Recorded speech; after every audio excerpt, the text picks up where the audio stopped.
Hello everybody, my name is Dratnos, and welcome to Heroic Volcoross PTR testing. They cancelled one of the testings that was today, Larador, so there was only Volcoross, and the fight doesn't actually have too much going on. It's sort of, I think, designed to be similar to Taros.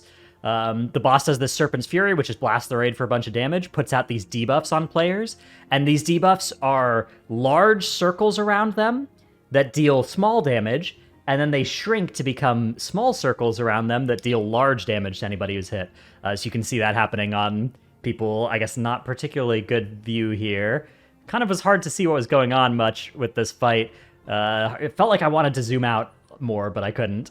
And yeah, let's see if we can catch this next time those things go out, because they're jumping around here between players. So there you can see just over on the right, just to my right now, there's somebody who has that debuff, and it's shrinking towards them. And so if you were standing in that circle, it would be doing more and more damage as it shrinks and becomes smaller. So that's a little bit of a spread mechanic that's going on here. Other than that, the boss is slamming the platform with its tail. Certainly a tail, nothing else, from the behind the platform. And that happens frequently, and if you get hit by that, it's very high damage. And then that also spawns some lava waves that you want to dodge. And then there's that mechanic that just happened there, which I should show. So this is Flood of the Firelands. So the boss submerges, and then there will be two large circle soaks. You can see they're both right next to each other here at the back of the room. And you want to soak both of these. If either of these don't get soaked by at least 4 people, it wipes the raid. Slowly. It wipes the raid over like 30 seconds because it fills the platform with fire. But yeah, so then that creates expanding fire puddles where it happened. And you need to split the raid in half at this point. Because the future casts of that are going to create one soak on each side of the old fire puddle. So you're going to need to make sure that the raid is split so that you don't wipe to that. We tested that a couple times without doing that, and that continued happening. And then other than that, it's got these swirlies that you're dodging that are creating little, fire on the ground you want to dodge. You're still spreading to make sure you're not getting hit by these coiling flame circles that are constricting around people. You're dodging the tentacles and the lava waves that they create. The tank mechanic is a bit of an interesting one. It's a stacking fire damage over time effect with every auto attack.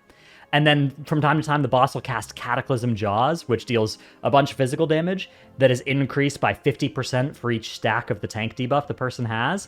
So the way you want to play this is you want to just taunt and have a tank with 0 stacks taking that debuff, because if the tank has stacks, it's going to do a lot of damage. Here you can see, though, this is what it looks like with the Flood of the Firelands.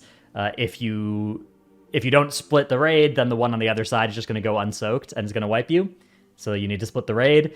And basically the boss is going to cast that like 4 times before you run out of space in the room. And once you do run out of space, the boss just starts channeling a kill you spell as well. So the room will be on fire. You'll be taking damage from that. And the boss will start channeling a kill you spell that over a couple seconds, you're going to die. We tested going to Enrage on a pull to see how that worked, and that is what happens. But the way that it was tuned, at least on testing, was that it was pretty easy for us to kill. Like, in order for us to see Enrage, we had to just do no damage.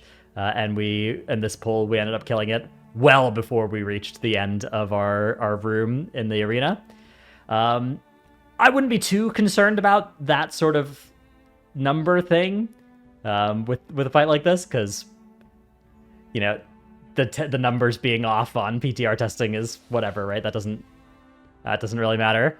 The mechanics, I would say, I think I'm a little bit less excited about this than I was about Taros in terms of mechanics, but we haven't tested on Mythic yet. Mythic does, I think, bring some extra twists to it, so that'll be something that we'll be testing, I think, in 2 weeks' time.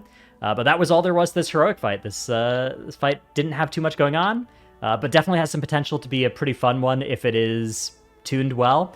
It is... you could fight this thing third in the raid. You fight the first 2 bosses, and then there's two boss wings, and then there's the last 3 bosses. And this is you could fight this after those first 2 bosses. It's the start of the fire wing. Anyways, hope you enjoyed this video. I'll put logs and stuff in the description if you want to go check those out. Thanks for watching, and I'll see you in the next one. Bye.